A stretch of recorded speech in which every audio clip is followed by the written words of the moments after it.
Hi, everyone. Welcome to this episode of Block Talk.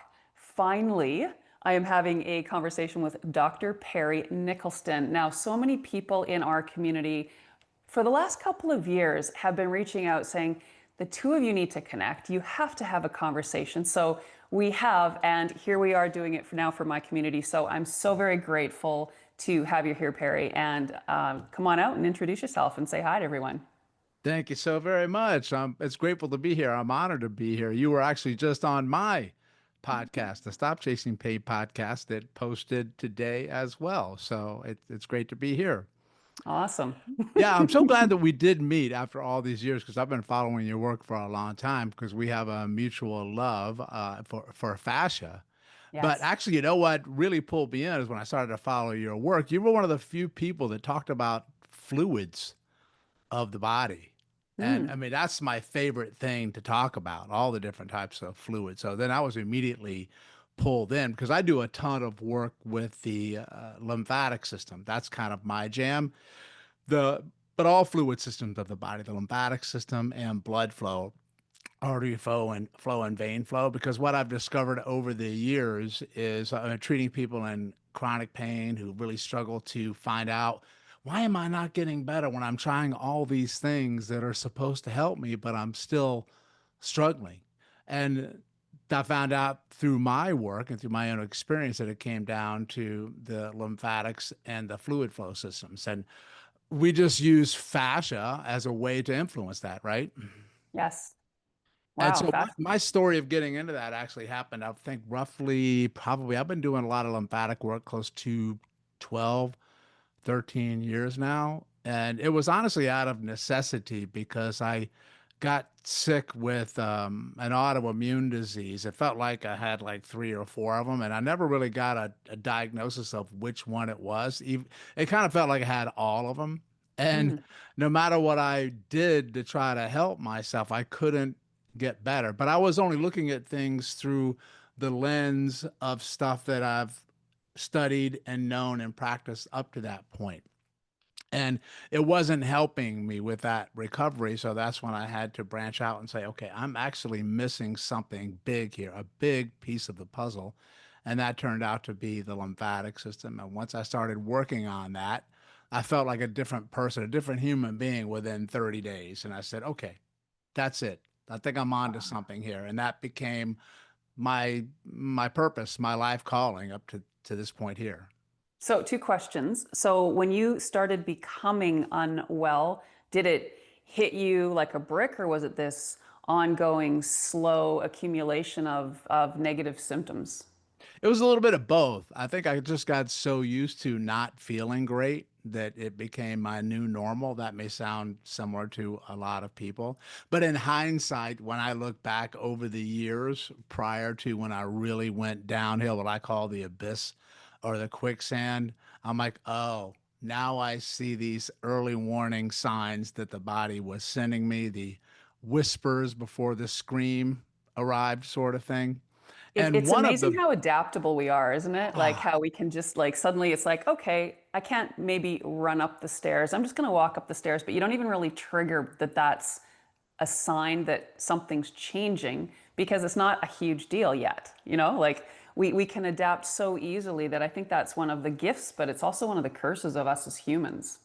Agreed. I mean, the body is really great at adapting and compensation, and it's very resilient. It's always trying to help heal you every minute of the day until it no longer can do it without your help, and then that's when the symptoms come calling, and they progressively get a little bit worse. But we're all guilty of saying, maybe it'll go away, and it does sometimes. But when it keeps coming back, then that's the signal. Okay, I have to look at something a little bit deeper here. But when I went back in my history, I can tie, I think, my lymphatic system to being an issue probably 30 years prior to me starting to work with it because I suffered a lot of things early on in my late teens and early 20s with a lot of inflammation, thyroid type issues, and ended up getting thyroid cancer that was malignant, and they had to remove my thyroid gland. And here's the kicker.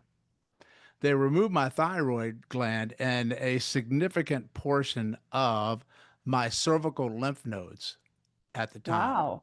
because it Okay. had spread out to the cervical lymph nodes. I was still a chiropractor at that standpoint too, but I didn't even think twice about the lymphatic system. And the thing that got me upset years later was none of the people that were treating me for the cancer mentioned it either. They just removed it and said, "Okay, done." So when I Hmm. think about that, one, I'm going to have a scar tissue on my throat. And we know that's kind of a sort of a big deal in relationship to fascia and adhesions. Yes. And you have about 600 to 700 lymph nodes, which are basically the mini toilets of your immune system that are going to trap and kill things and flush out waste, including metabolic waste and brain waste. Of that 600 to 700, one third of that is in your neck. Hmm. And the reason being is that you got your brain sitting up there, so it needs a lot of cleaning, right? For So sure. my toilets were already compromised, I'm convinced, because I got cancer. And then they removed what toilets I did have. And then I just went back. I went to the chemo and then I went back towards living thinking, oh, everything's great. Yeah. Not so fast. Then about that 10 years later is when it really hit. And that's when I got the autoimmune disease and disorder and things like that. But the thing that scared me the most, because they took out the lymph nodes here and they removed my thyroid gland, I had a significant amount of neuroinflammation in the brain. So Yeah. I started to get severe brain fog, Yeah. cognitive disabilities. I was showing signs of like early onset Alzheimer's things where I just couldn't remember names, dates, what I did just a moment ago. I was tired. I was fatigued all the time. I actually had to stop clinically practicing because I just couldn't function anymore and had to stop traveling to teach. And then I went into a pretty deep depression from there and tried everything you could possibly think of over about a 2 year time frame that just didn't move the needle. A lot of it was the medical intervention too, because I did have a lot of underlying infections in my body, like Okay. urinary tract infections over and over. And get this one, within a 2 year span, I had 4 episodes of cellulitis, which is severe inflammation in the cells of the body, which can kill you if you don't get it under control. And the way they get it under control is antibiotics. So I was going on a lot of antibiotics for the underlying infections, which were Wow. actually making things worse because they kept killing off whatever kind of good bacteria that I did have.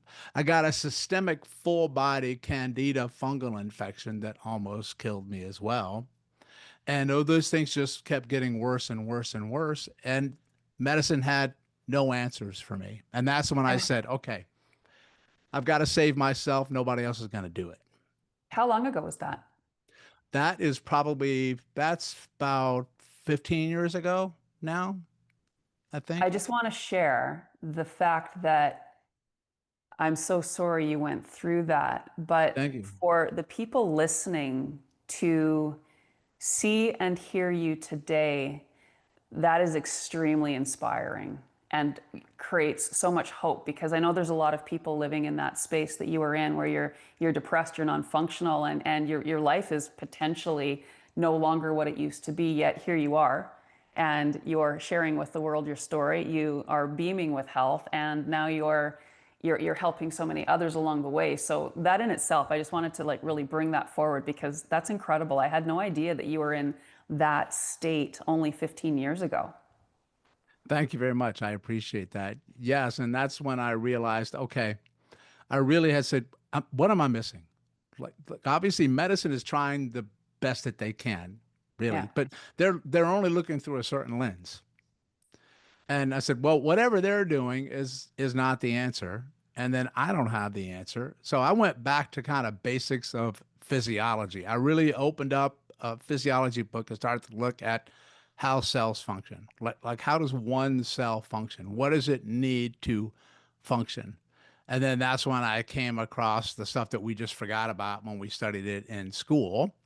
And I came across the fluid systems of the body, the Mm. interstitial fluid, the cerebrospinal fluid, and then the lymphatic fluid. And I said, wow, that makes a lot of sense. I've never really looked at the fluid dynamics of anything. And I realized I was so caught up in trying to put things into my body to improve my body, from nutrition to supplements to medications. And then I said, what if there's stuff that's stuck inside of me that can't get out?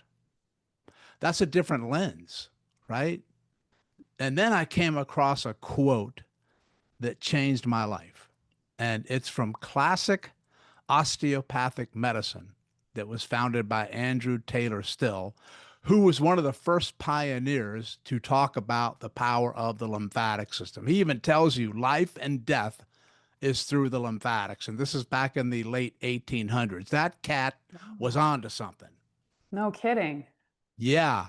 One of the first people to talk about that. And he talks a lot about blood flow. He goes, the rule of the artery is supreme, which makes a lot of sense because if arteries don't move blood, I mean, you die quick, fast, and in a hurry, right? Yeah. So he's been the biggest influence for me without question. And it was three words. Three words changed my life. It was Wait, this. wait, wait. Yeah. Drum roll. Yeah, absolutely. See, I get so excited to this day I because feel it. I love it. those three words changed everything. It saved my life, but it put me down the pathway of what I do now and helping the people that I do. Because of my suffering, I was able to find that answer. Yes. It was this. Now I'm building it up, building it up. Drainage precedes supply. Mm. Drainage precedes supply. So I thought about that for a second and I go, oh. So the supply side is what I was already doing. Like I said before, I'm going to do the best diet. I'm going to do all these great supplements. And usually it's like taking 25 or 30 supplements, just too many. Yeah. Doing all these things. That's the supply side. But stuff can't get to something if there's already stuff there and stuff can't get out. So drainage means stuff's got to get out. And then I said, okay, well, what drains stuff? What's the big system that drains stuff? Lymphatics. And I was not looking at that at all. I mean, it wasn't even on my radar, right? On purpose. So that's the kicker is that, I was doing stuff to my body, but I didn't realize I was doing anything to lymphatics. So there was no strategy to what I was doing to try to influence lymphatics. Right. Yeah. So I said, let me just try something. And that's when I started to do some simple lymphatic release techniques that eventually became what I've created called the Big Six Lymphatic Reset. And I kid you not, like I did that the first time I did it though, it was a tsunami of a detox. Like Okay. I kind of felt like I got run over by a truck. And then when I got up, another one ran me over after that. Like it was pretty intense. But I said, that's a big shift on something. And after 3 days, I started to notice a change. I got a little bit more energy back. I wasn't as spacey that day. I didn't feel like I had to sleep 20 hours a day. And within 1 month of being diligent on that, I could only handle a reset maybe once every 3 days in the beginning. I kid you not.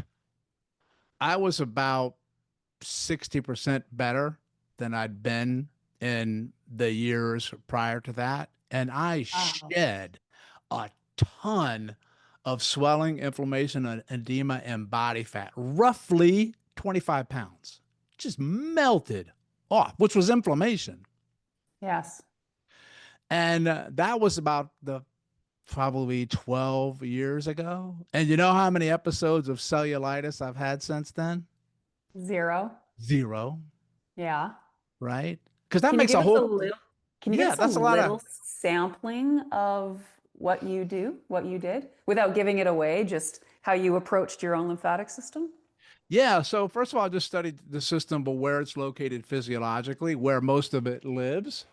And I found out most of it lives in your gut, which is kind of a big deal because most of your immune system lives into your gut. And most people have some type of gut issue. And I did too.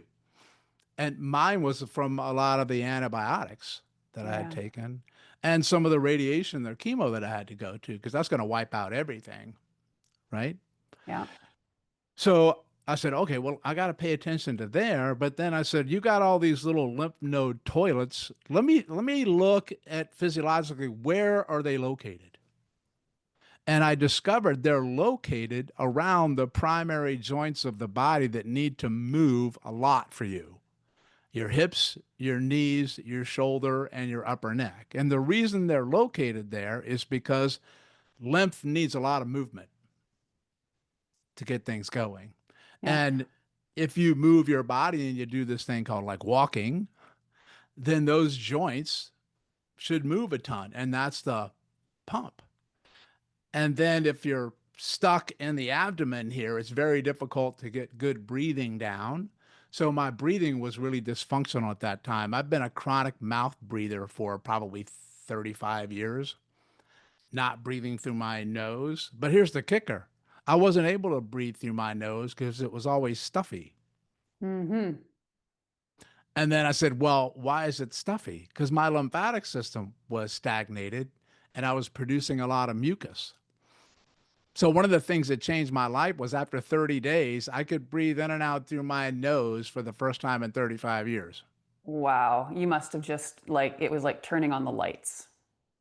It was, I mean, it was, everything was able to function better. So I could get more Yeah. oxygen to the tissue so I could heal, recover, and regenerate. And I said, all right, when I studied the lymphatic system, I saw how it drains, and I knew that it's got to drain to a particular place, and that was the collarbone. That's the drain point. And holy cow, mine was really puffy and swollen and stagnated at the top. Now that I looked at it, I Yeah. look back in pictures because you don't know what you don't know. But now I'm like, I see it. It's right there. How come nobody else saw that? Right. And now I can't unsee it. So one of Yeah. the first things I look for in people is puffiness or swelling or inflammation at the collarbone because that indicates a pretty significant fluid stagnation problem in the body. So I just rubbed the drain just to open up that kind of like a sink that's clogged that can't get out until you open up the drain. Then everything Yeah. flows out on its own.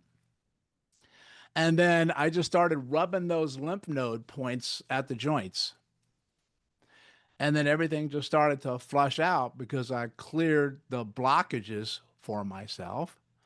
But then I started to ask myself, well, why did that work so well? Because I've gone for massages and people did massages and they rubbed my body all over the place.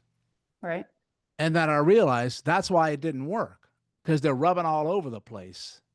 They're not rubbing things at the in the correct order or in the right places so these backed up fluids could relieve their pressure and drain on their own. So I always give the analogy of basically going for that massage at that time for me was like shaking up a giant snow globe. Everything was just being moved around in the body but not able to get out. Right. That's Yes. why I always felt worse. I was like, people tell me this all the time. I go for massage and stuff, it feels great, but I get more puffy. I get more swollen and I can't do it. Or they even jump sometimes on a vibration plate and they get worse because they're just trying to shake the whole system and it's so clogged that doing that will move lymph, but it moves it and bangs it into each other because there's no exit route. So then what I did was I'm a real big geek for physics and engineering. So I started to think like in physics and engineering. So I started to study the physics of biofluid flow. How do fluids move in the body based on the physics of pressure? Cool. And once I read that, I'm like, and you know it better than anybody, that's it. That's why it works. It's just based on physics. And with the lymphatics, high pressure is always trying to go towards low pressure. And then I said, okay, well, the lowest pressure is at the collarbone. So I clear that first, and then I clear everything else after that. And that's where the Big Six came from. So the Big Six came out of a lot of experimentation, of doing stuff that didn't work so great. Sometimes it was a little too much for people. So I had to get like the dosages right. And then once it hit, and then I started to share it, then that's when the tsunami of people saying, Doc, that's the craziest thing I've ever seen, man. Like all I did was just those 6 places and it made such a difference for me. I can't believe it. How did that work? I just told you the physics of fluid flow. So that's what really influenced my work is being very selective on where I started to do treatments on someone when I work with them. The strategy of an order and a reason for being where I'm at. Wow. It's amazing to think of, first of all, how long you struggled and suffered, how long the majority of people in the world struggle and suffered. And then you go and you seek out professional guidance, and it oftentimes makes you worse. My dad being one of them. Honestly, his life ended because he ended up having his lymph nodes in his right armpit removed. He didn't die right away, but he'd had a stage 1 skin cancer that, I mean, we were addressing with a naturopath, and she shared through his blood work that his lymph nodes were fine, but then he went into the doctor and they decided that they saw something, and then they ended up removing all of his right lymph nodes. He never slept in a bed again. He had a drainage tube for 3 months. He had to sleep upright for the most part, and he never recovered. He was in his 80s when it happened, but there was a dramatic, he lived this way and boom, now he's living this way. His energy, his demeanor, he was this incredibly vibrant man. He was training in his younger years to be an opera singer. And just the life just literally drained out of him because the toxins couldn't. He had this crazy scar, and yeah, it's so sad because again, like people are seeking solution, and most times those solutions aren't that challenging or expensive or hard to do in any way, shape, or form. It's just understanding what to do. So appreciate you so much for all that you had to go through to get to this understanding that you can now share with the masses. Well, thank you very much. And I'm so sorry to hear about that. One of the things that I think this comes full circle for me in a way is that I lost my father and my grandfather to very aggressive glioblastoma brain tumors Mm, when I was younger. wow. And I know for a fact when I look back on that now that their lymphatic system was going to have something to do with that. And then I think that's why this hit me really hard is because I started to lose my brain function when I had that inflammation. Yeah. And that I don't think I've ever been that scared in my life to be able I could take tiredness and fatigue. I mean, I can muster through pain pretty good. Yeah. But, losing the brain function, I was not even able to spend any time with my children because I just didn't have the energy to do so. And this thing that we have with the body is an incredible, miraculous thing because it's always trying to heal you up, but it can only do the best it can with what it's got in the moment it's in. So if I look back and I just removed that roadblock that was there, because now it's in my mind, it's like, hey, Perry, I'm going to get you there. You just got to unstuck your lymph first for me, man. And then I'll do the work. And that's what happened in a 30-day time frame. Snap. And then I started to look back. They didn't teach me this stuff when I was in chiropractic school. And my lymph wasn't talked about because at that time it was the spinal cord, the spinal nerves, and talking about the brain more so now for people are talking about the brain. But nobody really looked at lymphatics at all. I kind of call the lymphatics like the new fascia because there was a time at one point, I'm sure the people who follow that nobody paid attention to fascia. They just disregarded, it's no big thing. Let me just cut through it to get to the Yeah. important stuff. And now they're like fascia, fascia, fascia. And that's the same thing, I think, with lymphatics. And then here's the cool part. There's a lot of cool parts. I love it. I read something by an Italian researcher who's a doctor of osteopathic medicine named Bruno Bordoni. Bruno Bordoni. And they categorize lymphatics and blood as liquid fascia. Hmm. So it's considered a connective tissue, which makes sense to me. So what they hypothesized was is that, and now they've got some research to validate this, is that when you get the stagnation of the lymphatics or the blood, you'll get what's called interstitial. That's the fluid between the cells. Inflammatory, that's inflammation that happens because you get stasis, which it doesn't move. And the body releases all these different cytokines, inflammatory cytokines and proteins. So your immune system kicks into gear because it's got to try to kill that stuff that's not supposed to be there. That will lead to fibrosis. It will lead to scarring Hmm. around the fascia. So then you have this double-edged sword. It was like people say, well, was it a fascia issue and then it became a lymph issue, or was it like a lymph and blood flow issue and became a fascia issue? And here's my answer. Yes. I think it's I both always, all it the is. time. I always like to combine the two systems and refer to them as the traffic. Like, are Yeah. you in a traffic jam?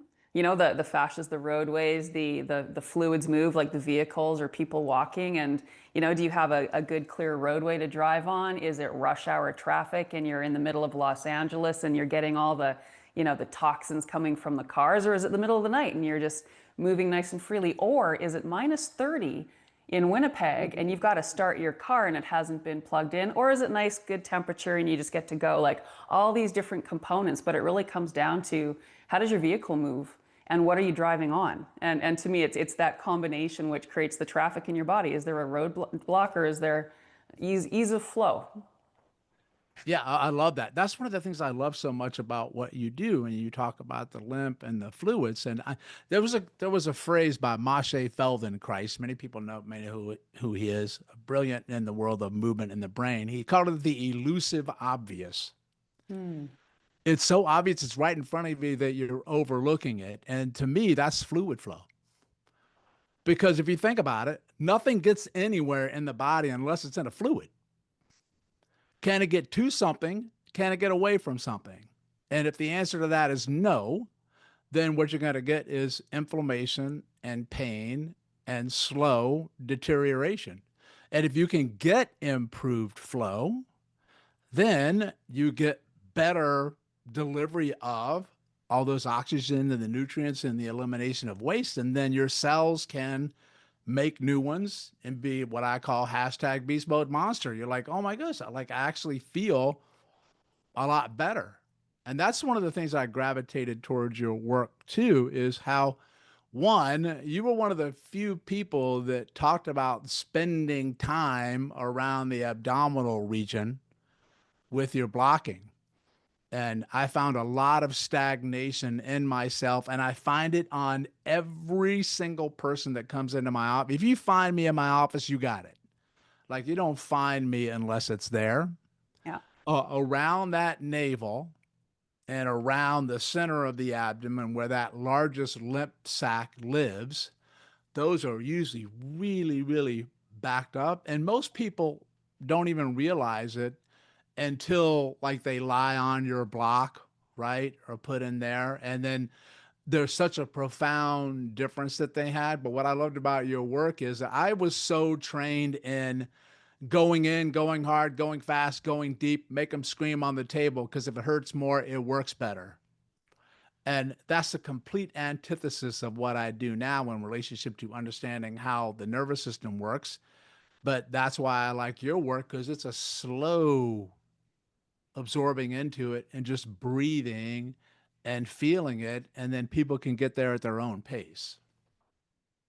Yes, thank you. Lovely. I remember when I was taking my yoga teacher training and we were learning about the chakra system, they were talking about the 72,000 nadis that distribute the life force to all the cells in the body, and they all culminate at the belly button, which is one of those things when I see people with belly button piercings, it makes me crazy because I'm like, you've just literally put a massive roadblock right in the way where you've got all of these incredible currents And now you've stopped that. So yeah, there's so many things that we're doing to our bodies that we don't even recognize are impeding our health. Like even the like I always talk about fashion versus fascia. Like the nails, the toxins, right? Like you were talking about, like we have to drain before we can feed, and we're so toxic. I mean, the things that we can't control, that's one thing, but there are so many things we can control and choose to do or not to do that will impact how we age. And I think it's time that people can really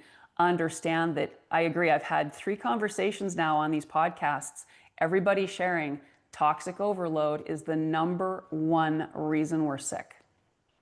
Oh, I agree with that 1,000%. Yeah. Yeah. I love the work with the navel. I came across that not in Western medicine, because Western medicine will look like you got 5 heads, and I'll call you bananas for working on the navel. And I'm like, have you cracked open a physiology book lately, or looked at what's actually physiologically underneath that navel, or gone back to embryology? Because I studied Eastern medicine, because I learned a lot of abdominal massage in Eastern medicine and navel massage. And first of all, I was astounded of just how painful my navel was. But then I studied embryology when I began to study how cells work, and I thought, well, that's where life started for you. You were anatomically connected to another human being from that spot. And see, medicine forgets that you weren't always this big. You were really, really tiny where I couldn't even see you. And now that's all spread apart, Hmm. right? And Yeah. then everything was really, really close together. And then now it's far apart, but it grew from that spot. So that's a huge facile highway for me, where I've got people who have chronic lower back pain that they've tried everything they could think of. And then I'm like, well, let's try something in the front. Let's just flip it over and go around the navel. And when you work in there, they jump off the table because they're really startled at how much it hurts. But they almost have an emotional reaction to it, because the body's kind of like, thank you. Oh, somebody finally figured this stuff out and showed up. And then when I go over this stuff with people, I try to explain to them physiologically why areas are so important. That navel is the split point for blood flow down your legs. Hmm. That's where it splits both ways, down and up. So if you're stuck at that navel, your legs are going to be a hot mess for Wow. something, right? Beautiful connection you just made. Love that. Yeah, and that's a major flow route. And then of course you've got all the lymphatics like above that can get congested. And if you have a stagnation in your abdomen, and people always ask me, how do I know I have a stagnation in your abdomen? Because you have an abdomen. Like, I know it's there. It Yes. just depends on how much. Then everything below that will end up having some type of symptom somewhere. And because pressure connects in the body, if you get a blockage in that abdomen, that's going to influence the pressure above the abdomen. Hmm. And that pressure can push back up and prevent the flow from coming down from the neck itself. So then that's the person who gets the gut brain connection, right? That we all hear about. Yeah. So they have gut issues, they have brain issues, they have brain issues, they have gut issues, because these fluid systems interconnect. And it wasn't until recently that they didn't even think that you had any type of lymphatic system or really waste clearance system for your brain. Hmm. They recently discovered that because the technology is there so they could actually see it, but it's Yeah. been there the whole time. And if you just think about that from a common sense physiological standpoint, do you really think your body would have been designed not to be able to drain that most important organ that you have? Yep. Well, and that's why I love the conversation of mechanics, right?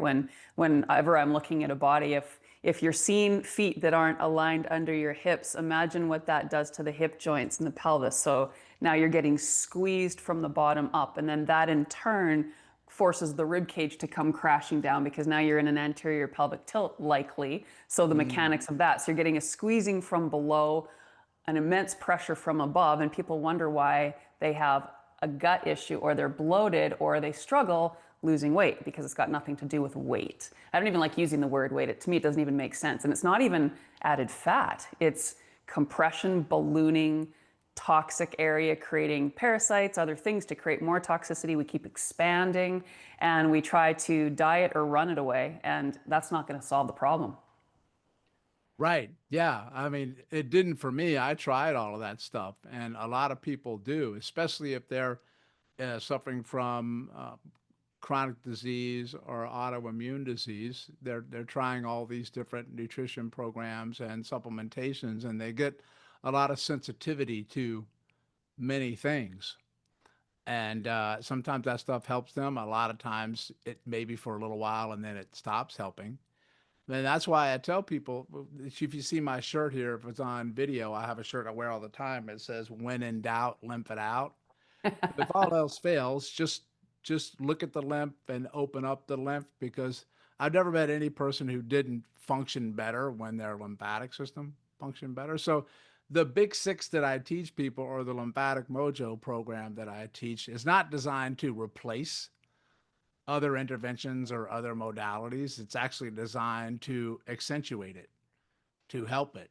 So you clear your lymph stagnation points. So in my world, I'll tell people, clear these big block points first, get that flow going, and then go back and be strategic of where you want to do isolated work on something, because it's only going to work better when you Right. do that, because you've done the work to open up the routes for when you want to work on something. So for instance, let's talk about the feet before. So I mean, the feet are a huge deal, right? I mean, and as you know from you teach, and I see people get a lot of therapy to the feet. If you want to do something to the foot, you're trying to physiologically change the foot itself or change the cells in the foot. And when you do something to it, it will usually increase blood flow to the foot. And then that's when you need to know, where does the blood flow to the foot come from? It starts in the heart, and then I'm like, okay, that's a good start, but how does it get down to your foot? It goes through that abdomen at the Mhm. navel, and then it splits off to go down to whatever foot you're working on, down the Yeah. left side. So that's got to get there. But then if you have a foot that hurts or there's stagnation in the fascial issue, you need to get that muck out. So how does the vein flow and the lymph flow leave the foot? Where does it go? It goes the opposite direction. So it goes up the leg, it goes to the abdomen, it goes up to the collarbones and or to the heart. So those are the routes. So then I ask people, what if you've got some stagnation or tension around your abdomen or in the crease of the groin or behind that knee that you didn't even know was there because you just went right for the foot? Then you're going to work with the foot, but I'll contend your results from that likely won't be as good because you didn't open up the routes above it. Yes. So that's all I tell people is, do your six and then jump in and have fun everywhere else. Wow. So simple and profoundly incredible in the benefits. Incredible. I love what you're sharing. Yeah, it made a huge difference for me. So, for myself, I do a daily routine of the Big Six, and still spend a lot of time. And I get on your blocks because I have Question, the. how long does your deep or your six routine, how long does that take you? Oh, it doesn't take long at all, because I wanted to design it so people would actually do it, which means it needs to fit into your life and not take Yeah. 15 minutes. So you could literally do a Big Six in 2 minutes or less when Okay. you And do it. everybody can find 2 minutes in their day. Yeah, exactly. 2 minutes to do, quick and easy. And then I usually get the question of, does it matter really when I do it? If it's, is it better in the morning? Is it better at night? Is it better in the afternoon? Physiologically, I haven't found that there's really a difference between morning and night. I find that it really just depends on the individual, what your system likes. I have some people that if they do it at night, they sleep really, really well because they prime the lymphatic system up to flow better at night when they have a lot of inactivity. Yeah, that makes sense. Others are like, Doc, I do it at night and I'm wired up. I'm staring at the Mm, ceiling. I can't do it. And then the flip side is somebody in the morning goes, wow, when I start that one, I have a monster day. That's the way that I like to do it. So I say, let your physiology dictate for you which one you like. And once a day is typically enough because it's so powerful. It's deceptively powerful because it seems so ridiculously simple. But that's how simple works. Effective things don't have to be complicated. They just need to be consistent. yeah. And the reason that, because when I first show it to people, they're like, Doc, seriously, man, all I got to do is that, and it's going to make a difference. And then that's when I just cycle back to understanding hydrodynamics, the physics of fluid flow and pressure. And when you understand that, you go, oh, that makes total sense. I get it. I get it. And I love that too, because same with block therapy, people are always asking, is it better to block before or after exercise, in the morning or in the evening? And it's really about teaching people to become aware of how they're feeling and not to have to look out to others to create the answers, because I don't have the answer for you. You have to try morning, before, after exercise, and at night to decide for yourself what feels the best for you and your system. And that might change over time as well as you start clearing out the garbage from your system and you become cleaner. Maybe what felt better in the morning now feels better at night, or vice versa, just because now your body, you're dealing with a different organism literally each moment. We're never the same as that moment before.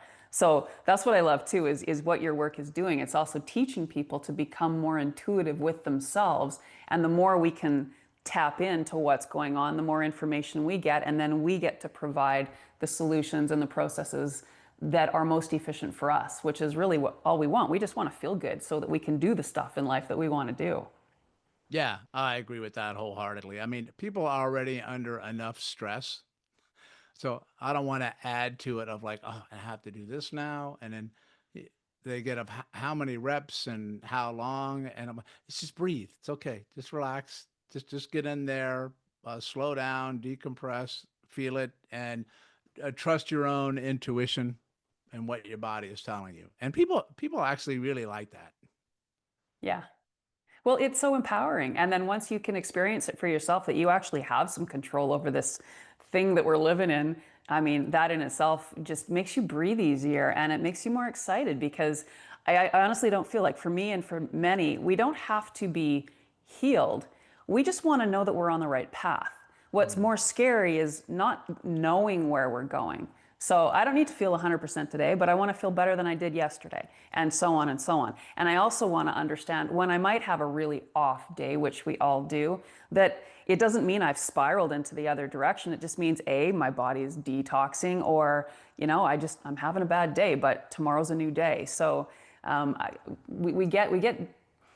we get tracked into these grooves of thinking and behaviors, including how the fascia drives us.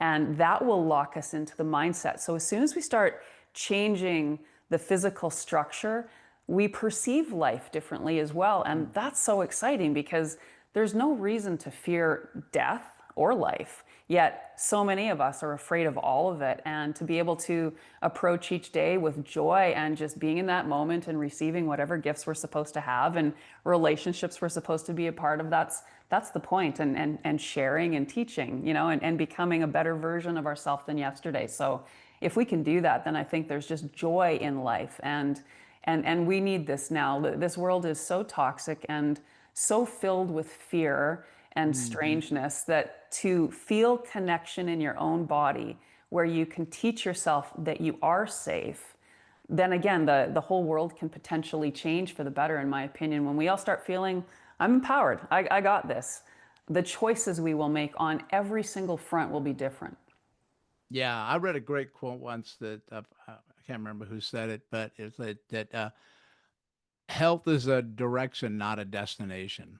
Mm, Which love it. which means you're gonna zig, you're gonna zag, you're gonna loopy doop, you're gonna serpentine, you're gonna go up, you're gonna go down. I mean, that's just how the body is. That's the stress response, compensation, and adaptation, and builds resiliency. And then I also had someone just talked about just do things a little bit differently than you did yesterday. It doesn't have to be perfect. My friend Joanne Elphinston, who's a great physical therapist, she teaches the a thing called the three V's, which is variation, variability, and variety. Ah, Like, yeah, it's like it's okay because when I do lymphatics, people always go, "Which direction? How many reps? How much pressure?" And I'm like, "Just play." Honestly, it really doesn't matter. Just don't screw up the 1, 2, 3, 4, 5, 6. That's the most important part. So when I teach this one, I usually teach the premise I learned from this one was just studying Eastern medicine and different techniques they teach in Qigong, which are basically rubbing techniques and tapping techniques. So they mm-hmm. show you, they tell you to like hit your body and change meridians. So then I just started to think about, well, if you hit here, how does it change fluids moving after you hit there? That's what I started to think. So then I just showed people how to rub and slap and tap the six places in order because I knew if you did it that way, the fluids automatically know where to go all on their own. You don't have to teach them where to go. They remember. You just have it open up the routes. And that's why my system is different than a lot of other systems of where many people start just brushing and moving lymphatics up from the feet up. Yeah. And I don't do that. We do our big six first from the collarbone up and out, and then we do the brushing after that. Okay. Well, that makes sense. You're Yeah. opening the drain before you're Yeah. throwing in more garbage so that you can actually drain it. Yeah. It's just easier on the body. It's more optimal for the flow. You end up getting less detox and you get less of what they call retrograde backflow, where the lymphatics flow the wrong way. Oh, that makes sense. I love But what you said about variety too. I'm actually reading a Chinese medicine book right now, and with reference to food, that was one of the things that they said is so important is to have a variety of food. So many people have the same breakfast, same lunch, same dinner, thinking this is the healthiest way to keep my weight appropriate or whatever that is, but that does not lead to long-term success. We need variety, period. yeah, and I equated that to movement as well because I found a lot of people when they like to do movements that they're good at. They like to do Yes. similar movements, right? Which is great because you're moving, but that can also lead to its own form of adaptation where the body is going to conform to the stressors that you're putting on it. And the next thing you know, you're developing these tension patterns and fascial patterns that's influencing your flow because you're just doing the same thing over and over. And the body's like, okay, this is what we do now. So if you change it up a little bit and you do the variation, variability of movement, then that makes sense. And then that really hit me once because I'm a huge fan of classic bodybuilding. And Arnold Schwarzenegger was one is one of my icons. Okay. He Yep. inspired me in so many different ways with bodybuilding. And I got into it a lot when I was younger. And I still lift weights and do stuff right now. But one thing I saw in his film that he did called Pumping Iron was he was a big bodybuilder, but he took ballet lessons Oh, I didn't know because that. he took ballet lessons and he trained with bare feet. And because there's iconic pictures of him squatting like 405 pounds in bare feet, right? And he took the ballet lessons. He said, because one, it helps me be a better poser, but it helps him get that fluidity of movement. So he's doing movements that are different than just linear bodybuilding. And I Yes. firmly believe that that's one of the reasons why he had such a wonderful symmetrical physique. Of course, genetics stacked on top of it. But then he took that to the next level. And that's what I try to do for people now. And when I give them movement things, just say, just one of the things I'll tell people to do is a very simple.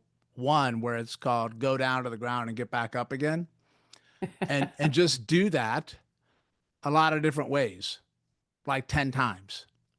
And they go, what? And I said, they do it and they're tanked. They're gassed, first of all. Yeah. But Yeah. I mean, you're like a big giant slosh pipe, which is a pipe full of fluid. And when you go up and down and move in different positions like that, everything's going around. And then I think to myself, how many people actually bring their physical body down to the ground on purpose? They usually If get you're a there by blocker, you do all falling, the time. right? Is that if you're a blocker, you do all the time? Right. Yeah. If you are, you go down there, right? But that Yeah. Yeah. floor is healing. Yes. It really is. And one of the things I have to tell you that I loved about your work is that we talked about it in my podcast. You're one of the few people that talked about the sternum bone at all. Mm. Like when I saw that you showed people to lie on that block on the sternum, I'm like, okay, that's it right there. Because I find this area to be so stagnated and congested and tight and tense with fluid backflow here that people don't even realize it until you start to check there. And it's really, really tender and painful for them, but they had no idea. And when they start to spend some time on that block, Yeah. they're like, they have a lot of emotional releases too when they're on that one. Yes, they do. I remember the first time I really recognized that, and I had learned that 2,000 pound per square inch seal of the fascia onto bone, and I'm thinking, wow, so where are all the major like bone platforms?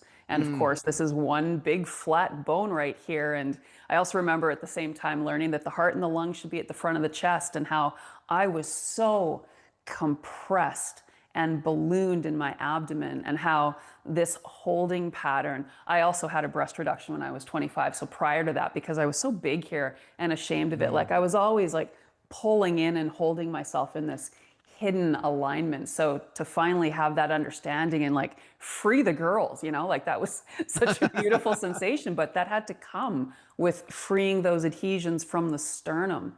And that's one of the reasons I feel grateful, although I wouldn't do it today because of what I understand. I had a breast reduction. And so those Mm. scars became so problematic for me. I was a runner at the time trying to change my size and shape. And the harder I was working, the bigger I was getting. But I was needing an inhaler to run. And when I started, I would need a puff to do the run. And as I continued, I was Mm. needing the puffer throughout the run. And I was observing that I was getting more and more pulled in and compressed. So when I started the work with my hands, that was one of the gifts that surgery did for me. It taught me how to release the scars from my ribs, and they were stuck. They were glued onto the ribs.